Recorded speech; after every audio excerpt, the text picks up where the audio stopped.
I stared out the airplane window, gulping back tears as I watched my whole life disappear. And yeah, I'm gonna continue ignoring the woman tapping my shoulder nonstop. She's not a stranger, unfortunately. She's my mom. And I already knew she was just gonna say that I was being dramatic, that I should be grateful for her new job, and that moving from New York to London was some grand opportunity. Little did I know, our new house had a secret buried deep within its walls, one that would change everything. But I just left my house, my school, my friends, and the love of my life, John, behind. Okay, maybe love of my life was a bit much, but John was one of the most popular guys in school, and I'd bent over backwards to get his attention. Now, when we were finally together and going to the prom as the it couple, my mom had decided to uproot my life. We were staying in my mom's ancestral house, which was massive and creepy. The walls were lined with ancient paintings, tall ceilings, and a grand staircase that probably led to hell. This place could use a renovation,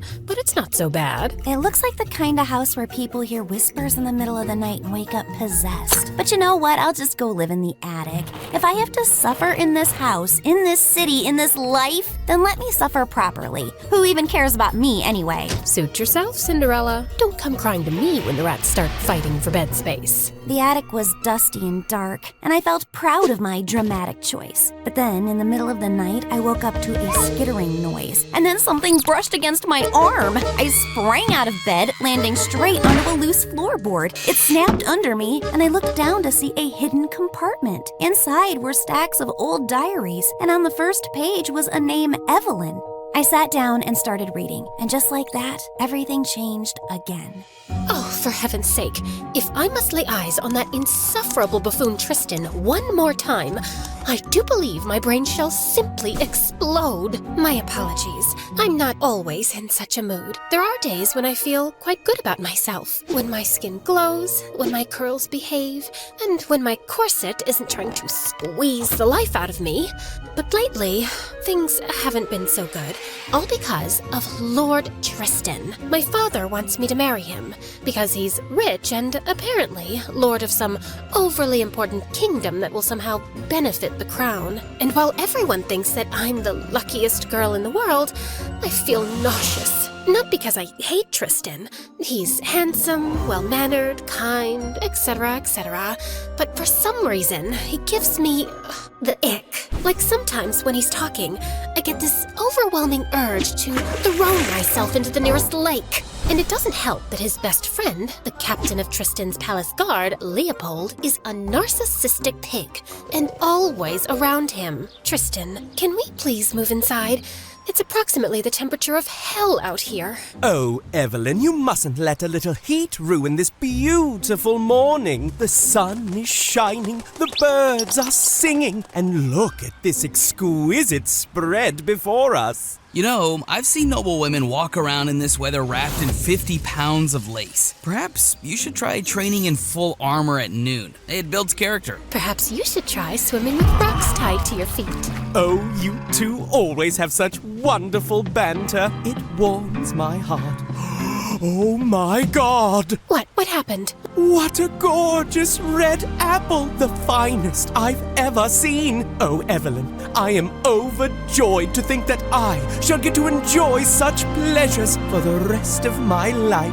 Ugh, I wanted to pull my hair out. It wasn't Tristan's fault, honestly. He genuinely liked me, and I wanted to like him too. That's why I arranged a grand ball to properly introduce him to the members of the court. But the more everyone told us how perfect we looked together, the more suffocated I felt. By dinner, I decided to escape and retire to my chambers. I just slipped out of my gown when my maid Rosie entered.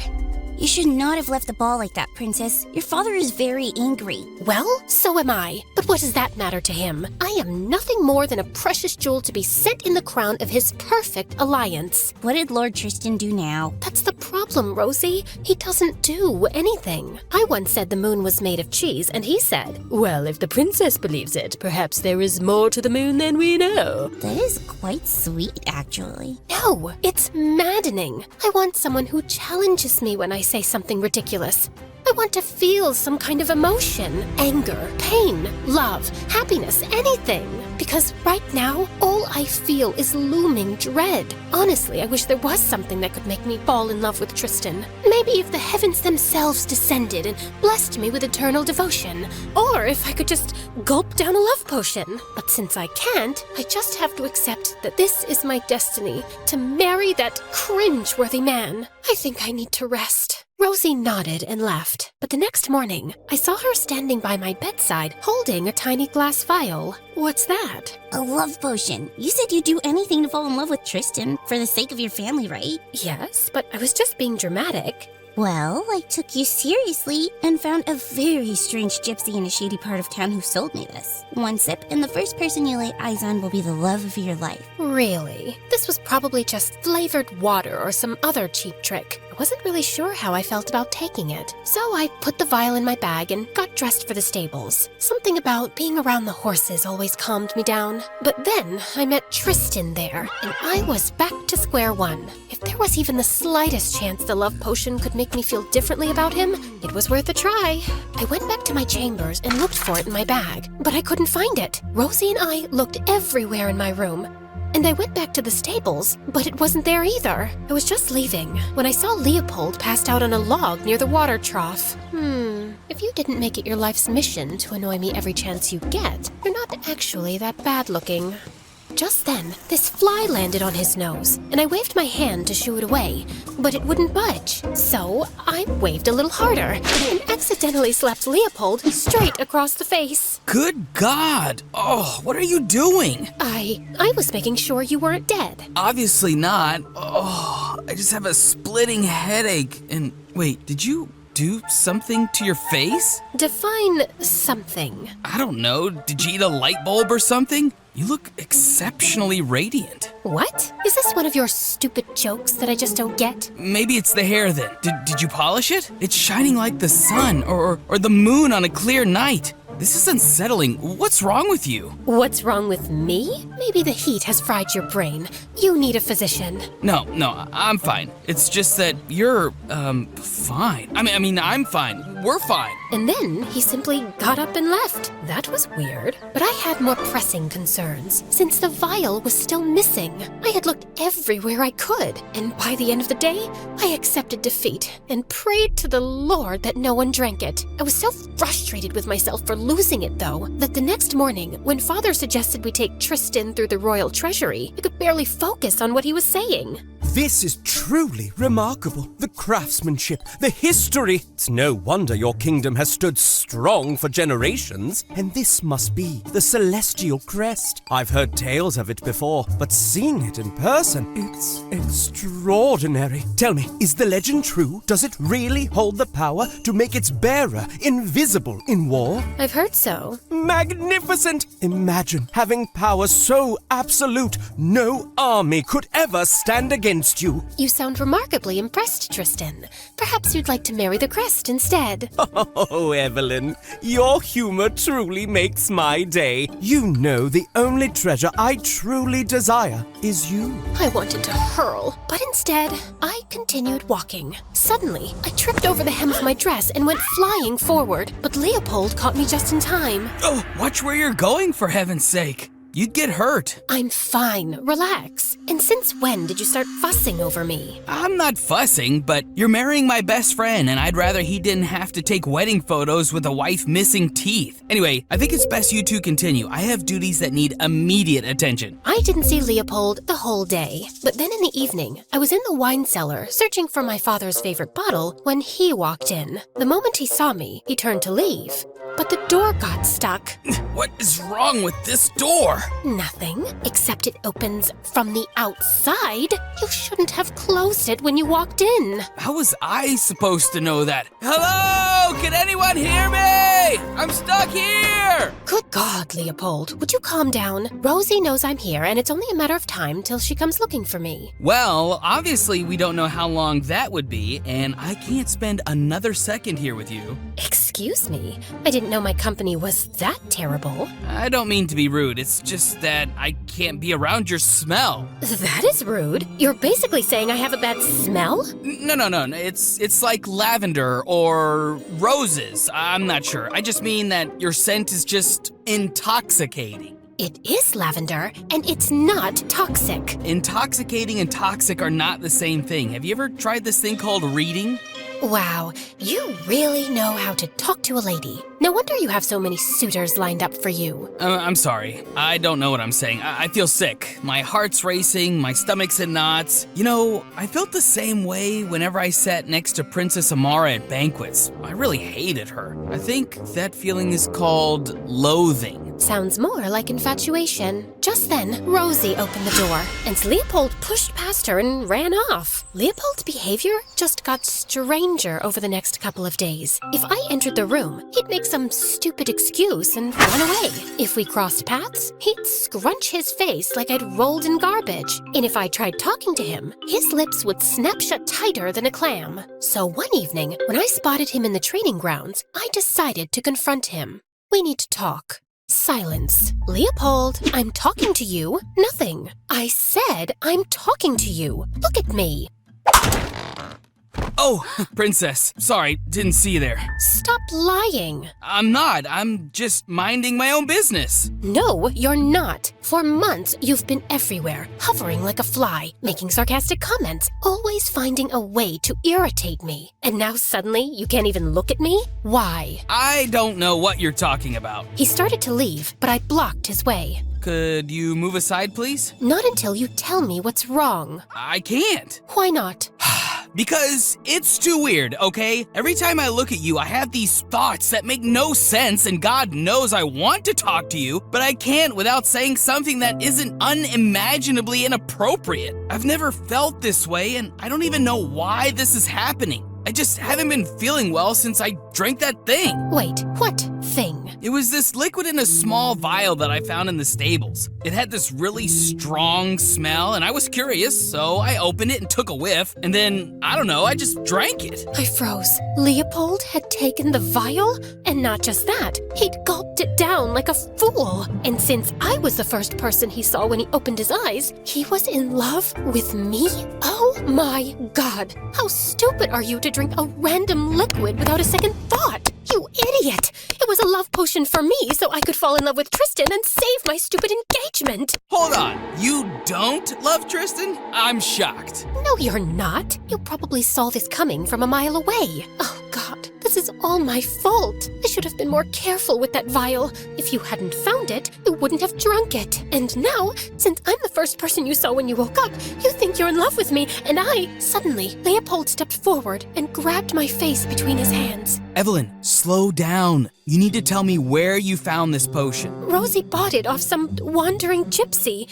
So she might also have an antidote, right? She could, except we don't know where to find her because she's wandered off. So how do we fix this? Maybe we can wait and see if the effects wear off on their own. And if they don't, what? I'm just gonna be in love with you forever? I have no idea. As Leopold and I were still grappling with all this, a dozen royal guards suddenly walked in and seized him. What do you think you're doing? I'm sorry, but the king's ordered us to arrest him. Arrest me? On what grounds? Leopold kept arguing, and I demanded to know more, but the guards just took him to the king, and I followed them shortly after. This morning, our celestial crest was taken from our chambers, and we have all reasons to believe that the thief is Lord Tristan. What? That's absurd. Tristan would never do such a thing. Yes, Father, there must be some mistake. We have a wounded guard who claims that Tristan demanded entry to the treasury. When the guard refused, he struck him unconscious and took the crest. We even found this royal crest bearing Tristan's insignia near the vault. There can be 1,000 pieces of evidence, and I still wouldn't believe that Tristan is a thief. That man is as honest as the gods above, and I will prove it. I will find him, recover the crest, and bring it back at any cost. And if you fail? Then you can have my head for it. No, let's find another deal. Fine, you have a week.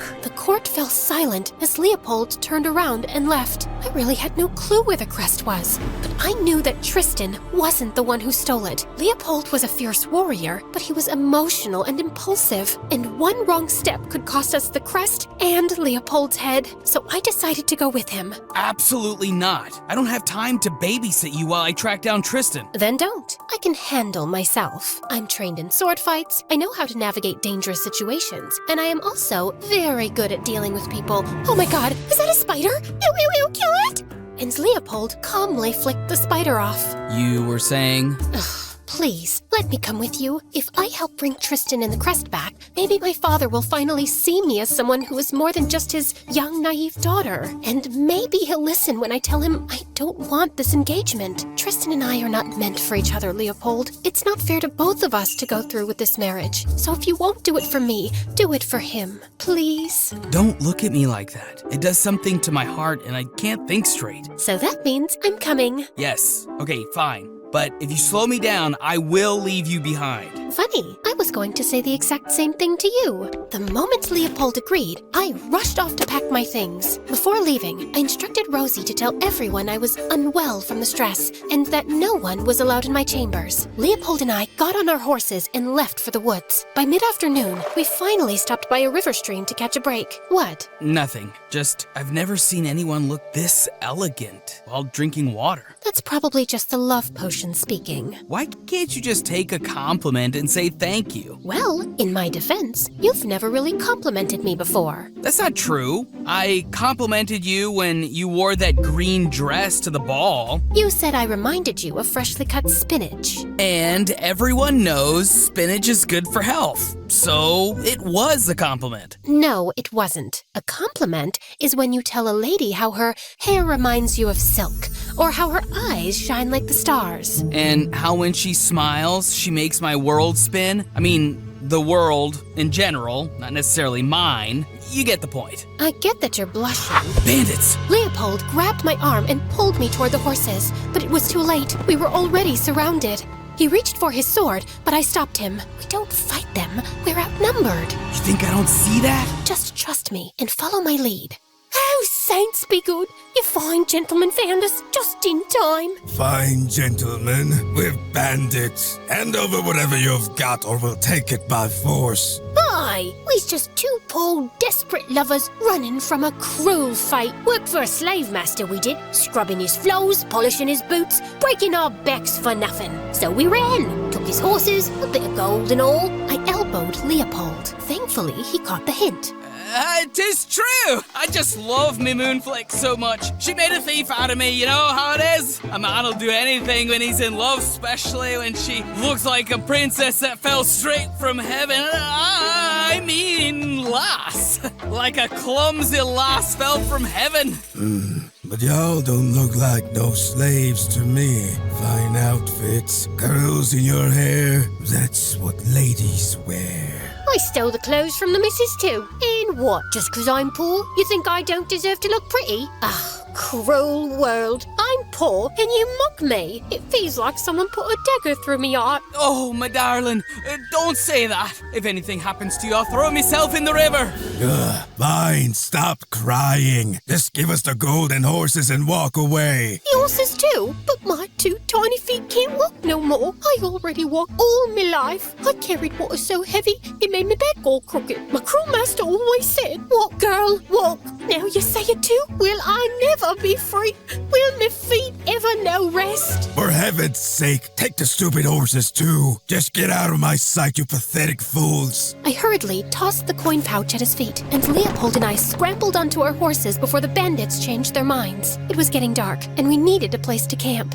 So we rode through the woods and found this dingy little cave to spend the night. I was just settling in when Leopold sat down next to me. That was quite the performance you put on back there. Where did you learn to talk like that? I spend a lot of time in the palace with not much to do other than watch and listen to the servants. You'd be surprised at the kind of things they say when they think no one's paying attention. So you spent your time following, eavesdropping on servants? Don't you have friends or ladies in waiting to keep you company? You'd think so, but it's not that simple. Everyone wants to be around a princess, sure, but not actually to befriend her. They mostly want the attention that comes with royalty or some personal advantage. Believe me, it makes finding genuine friendships rather difficult. I know how that feels, being surrounded by people, yet having no one you can truly talk to. When my older brother left, I shut myself off from everyone. I figured if I never let anyone in, I'd never be hurt again. But Tristan wouldn't leave me alone, no matter how distant or cold I acted. Wait, you have a brother? Had.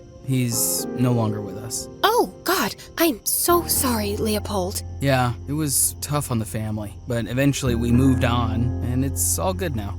I'm so sorry. I had no idea. God, are you crying? He's not dead, he's just not with us anymore. Like, he did something terrible and got kicked out of town. You're a mean little pig, Leopold. And I got up to leave, but Leopold stopped me. Don't go, please. I'm sorry. I couldn't help giving in, and we spent the rest of the night talking about life, family, and all the things I never imagined Leopold would open up about. For the first time, I realized there was so much more to Leopold than that hard, sarcastic exterior he wore. I couldn't stop thinking about him all night, so much that the next morning, I was still half asleep and dreaming of Leopold's lopsided smile when he woke me up. Evelyn, wake up. Ugh, what in the world is so important that you have to sound like a broken trumpet in my ear? It's Tristan's. I went off to gather fruit and saw this at the riverbank. He had to come through here. Maybe he's still close. Or maybe he's been eaten by wild animals, and that was the only thing they couldn't chew. There must be thousands of wild animals in here.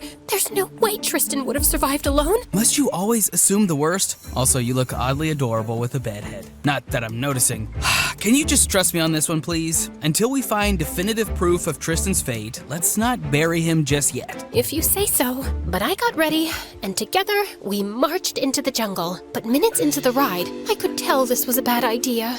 This is ridiculous. We should head back and find another way. Let me take a crack at that map of yours. This is the only way. How do you know that? Because I've spent my life fighting battles, crossing enemy territory, and exploring uncharted lands. I know how to read routes better because... Because you're a man, right? Say it. Shh. Don't you shush me. And then I heard it too. A low, guttural growl. Before we could even process what was happening, a bear walked out from behind a bush.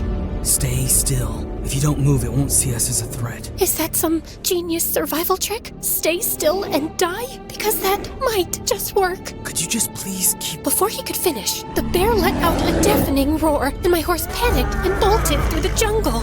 Leopold raced after me, struggling to control his own horse. We made it out of the forest and reached a half-broken rope bridge hanging over a deep gorge.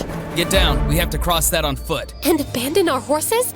No way. We don't have a choice. But that bridge is barely hanging on for dear life. And so will we if we don't move fast. As we heard the bears roar behind us again, we jumped off our horses and let them run off for their safety, then ran onto the bridge. But just as I reached the center, my boot got stuck between two planks. I was sure I was going to die right there when Leopold pulled out a knife, sliced my boot open, and yanked me free. Then he picked me up and sprinted. Just as we reached the other side, the bear lurched onto the bridge. Leopold immediately cut the rope. The bridge snapped, and the bear fell into the gorge below. That was exhilarating. What? Is this what you call an adrenaline rush? You must feel like this when you're in battle, right?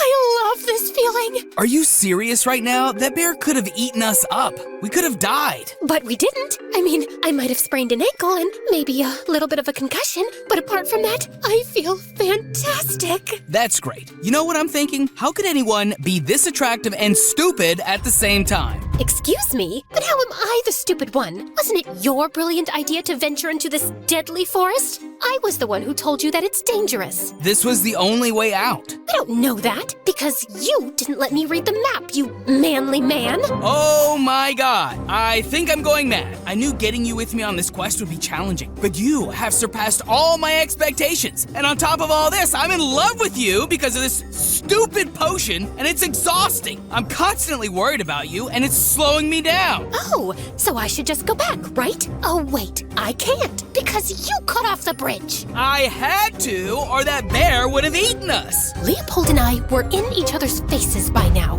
and the tension in the air was undeniable. His eyes shifted to my lips, and for a split second, I thought he was going to kiss me. And worse, I didn't know if I would stop him. This was the kind of spark I was looking for with Tristan, only it was with Leopold, and it was terrifying. So I tore myself away and forced my focus back on the journey. The rest of the walk wore me down. Leopold gave me his shoes, but with no horses and a steep climb, I was beginning to give up. But then suddenly, I saw smoke curling into the sky. Leopold saw it too, and we both started walking in that direction. As we got closer, we saw a camp. Men sat around sharpening weapons and laughing. We hid behind the tents and slowly made our way in. We shouldn't be here. We just need some food, so stay close and don't do anything stupid. Just then, I accidentally stepped on a dog's tail, and it started barking like a maniac. All heads snapped in our direction, and within seconds, men surrounded us with their swords drawn. We kept telling them we were travelers looking for a shelter, but they didn't believe us. And minutes later, this tall man stepped out of one of the tents. What's all that noise? Leopold, is that you? Leopold froze, like he'd seen a ghost. It is you! And look, you've brought a guest! How lovely! What are you doing here, Jeffrey? You swore to never step foot in the kingdom or any of its territories. No, that's no way to meet your brother. Come give me a hug. Hello, brother? Yes, this fine knight is my beloved brother. The same brother who once called me a petty thief. I taught you how to walk and talk, and it took you a second to disown me. You stole from the crown, Jeffrey. It was treason. So I took a few jewels from the royal treasury. Big deal. It's not like the king would have noticed a few missing rubies. And after our years of service to the royals, we don't deserve a share? But no, my brother just had to report my crime like a loyal little dog. And what did that get you, Leopold? Another generation of our family serving the crown.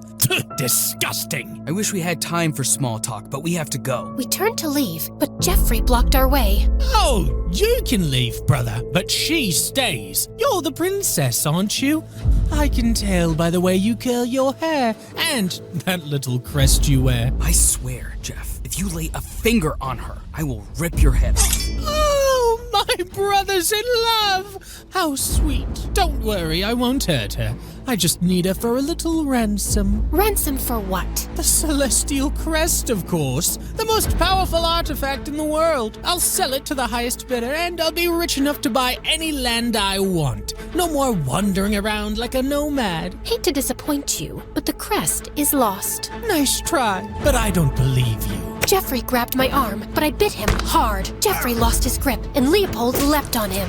More men joined the fight, and Leopold fought fiercely, but he was outnumbered. I was beginning to lose hope when I saw Tristan walk in, with an army behind him. About time, my friend. Tristan smiled as he pulled out a sword and joined in. With him and his army by our side, it was only a matter of time before Jeffrey realized that he was losing and decided to retreat. But on his way out, he accidentally knocked Leopold over, who fell to the ground and hit his head. Leopold! Tristan and his army rushed after Jeffrey, but it was useless. He had already escaped. With no time to waste, we lifted Leopold onto a horse and left for the kingdom of Illyria, only a few miles away. And on our way, Tristan finally told me everything. The morning I left, I received word from my secret advisors that a dangerous group was after the crest and were about to attack the kingdom. I didn't know who ordered the attack or why this group wanted the crest. All I knew was that I had to keep you and the kingdom safe. So I took it upon myself to move the crest to the High Temple of Illyria, where it would be safest. After I was sure the crest was safe, I decided to track that group and put an end to their games.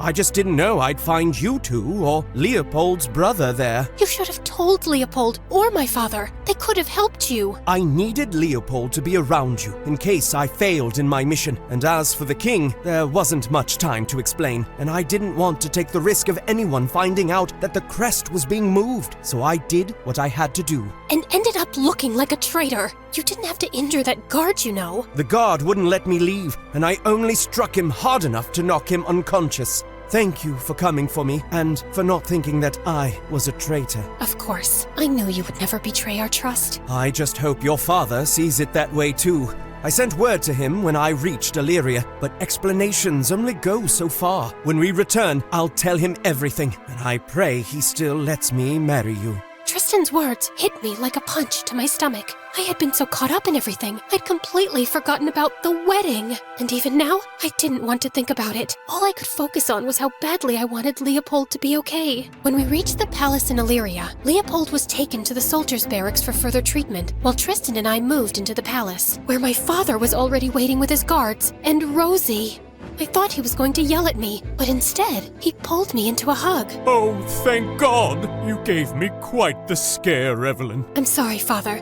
I'm completely fine, but I wasn't fine. I wanted to run to Leopold and stay by his side until he woke up, but instead, I forced myself to walk back to my chambers while my father and Tristan spoke, and I saw Rosie waiting for me there. Princess! Thank goodness you're back safe and sound. I know it's late, but I couldn't wait to give you the news. Rosie told me that while I was gone, she'd found the gypsy who'd sold her that love potion. And fortunately, he had an antidote. Oh, that's great. Where is it? Right here. I was about to deliver it to Captain Leopold's room. No, I'll deliver it personally. Are you sure? You've been through so much. I'm fine. Leopold's in this situation because of me. If only I'd been honest about my feelings for Tristan from the start, and strong enough to stand up to my father, I never would have needed that love potion. Tristan wouldn't have risked his life for the crest, and Leopold wouldn't have nearly lost his life trying to save me. Delivering the antidote is the least I can do to make things right. And with that, I left for Leopold's chambers. I knocked and entered the room, and found him resting on the bed. Princess? What are you doing here so late? I came to check on you, and to give you the antidote. Rosie found it. It's supposed to,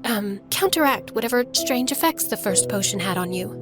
Well, that's certainly good news. Maybe now I can stop feeling like I've got butterflies the size of hawks in my stomach every time I look at you. Right. That must have been awful. So, you're going to take it? Right now? I was planning on it, unless you'd rather I wait. No, I mean, yes. If you want to, it's your choice. I just wanted to see if you were okay first. I'm fine. Now let's give this another shot. And he gulped down the antidote in one go. That was fast. What? Did you expect me to savor every drop? This stuff tastes horrible. And are you okay? Do you feel anything? Nothing. I'm fine, just exhausted. Now, please, it's late. I need to sleep, and you should get some rest. And he just turned his back on me and slept, but I couldn't get any sleep. I just lay on my bed, tormented by the fact that, although I'd wanted Leopold to take the antidote, I hated the thought of him returning to his old, distant self. I was falling for him, and losing this new side of him would break my heart. For the first time, I realized how Tristan must have felt when I rejected his romantic advances. It wasn't fair. I'd made a colossal mess by dabbling in a love potion I didn't truly understand, hurting them both in different ways. Now I had to make it right, and I wanted to start with confessing my feelings to Leopold. Leopold, I know you don't feel anything for me, and you probably don't want me here, but there's something, and before I could finish, there was a knock on the door, and Leopold sprang from his bed. That must be a servant. Hurry, hide under the bed. What? Why? Because you're in my room and someone could assume there's something going on between us? That's absurd. Just do what I'm saying. I crawled under the bed as Leopold answered the door. It was his friend Garrick from the King's Guard. Oi, Leopold! How you doing, mate? Hey, as good as new. You sure? The royal wedding's less than a week away. Yeah, so? So, I just want to make sure you're not weeping like a wet poodle over the princess anymore. That was just a phase. Let's go for a walk. I could use some air. A phase? You've been in love with the princess ever since you first laid eyes on her a year ago. Wait, what? Shut up, Garrick. Christ, you can really blow things out of proportion. That's rich coming from you. You threatened the stable boy and his entire family once because he didn't fix her harness properly and she could have fallen. You can't even walk past a lavender without getting emotional because her hair smells like lavender. I swear, mate, you'd marry a handkerchief if it smelled like lavender and had her initials on it. Just get out, Garrick! Leopold shoved him out of the room and slammed the door shut. As the room fell silent, I crawled out, my heart pounding. You've been in love with me since you met me? Of course not. Okay, fine. I had a small crush on you, like minuscule. No big deal. Are you sure that's all it is?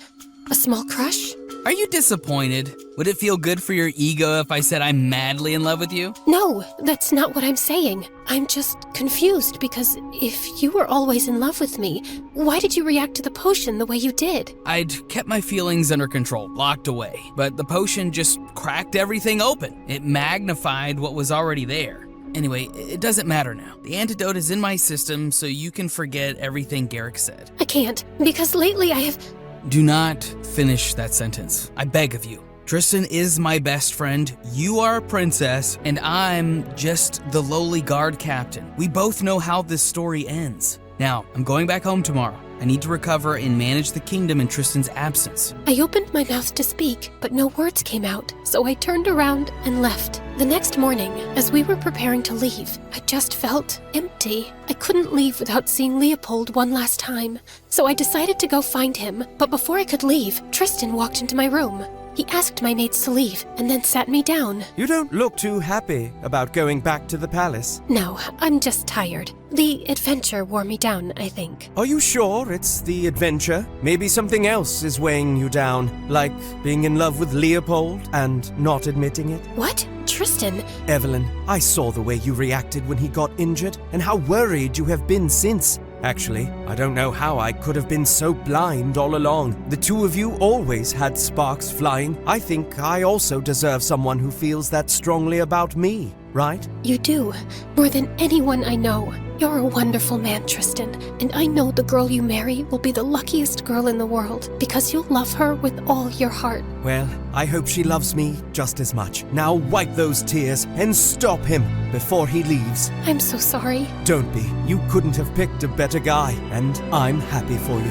And what about my father? Leave that to me. Tristan smiled at me warmly, and together we told my father the truth. As expected, he was furious. But Tristan reassured him that the alliance between our kingdoms would remain strong, and that he and I would always be friends, bound by something greater than duty, genuine trust, respect, and understanding. It took some time, but eventually, my father saw reason. Once the dust had settled, I knew there was one last thing to do. I found Leopold near the stables, preparing to leave. Excuse me, but where do you think you're going? Last I checked, we were traveling together. Wait, what are you doing here? Trying to make you understand that you're not getting rid of me in this lifetime, Tristan called off the wedding. What? Why? Because he's smarter than you, nobler than you, and unlike you, he actually understands that my heart belongs to someone else. Please, be more specific. Oh, come on now. What does a lady have to do to get a kiss around here? Do I need to get another love potion? Don't even think about it. Leopold pulled me into a kiss, and everything started to make sense. The arguments, the banter, the way my heart reacted to him, and in that moment I knew it was always him. As I closed the diary, I couldn't help feeling warm and fuzzy thinking about Leopold and Evelyn. They risked everything for love, and here I was thinking prom and popularity were the most important things in the world. I wanted the kind of love they had, and maybe London wasn't the end of my story, but the beginning of a happy new adventure. Just then, Mom called for me. I ran downstairs and found her in the kitchen with breakfast ready. Are you still sulking? Because I made your favorite pancakes and got you this cool new bottle for your first day of school. What's so cool about it? It has a built-in harmonica, you know, in case you want to convert your dramatic sighs into actual music. Thanks, Mom. I like that. Also, I'm sorry I've been sulking so much. I was so stuck on my idea of the perfect life I had that I didn't stop to think that maybe change isn't the worst thing. Wow, did an actual teenager just admit she was wrong? Should I write this down? Don't push it. I'm sorry too, sweetheart. I should have been easier on you with the move. Maybe you'll find your John here. I hope so. Although I pray he's better than him. To be honest, that guy always gave me the ick. The what now? The ick. And trust me, it's not something I made up just now. Turns out this phrase has been around for quite a while.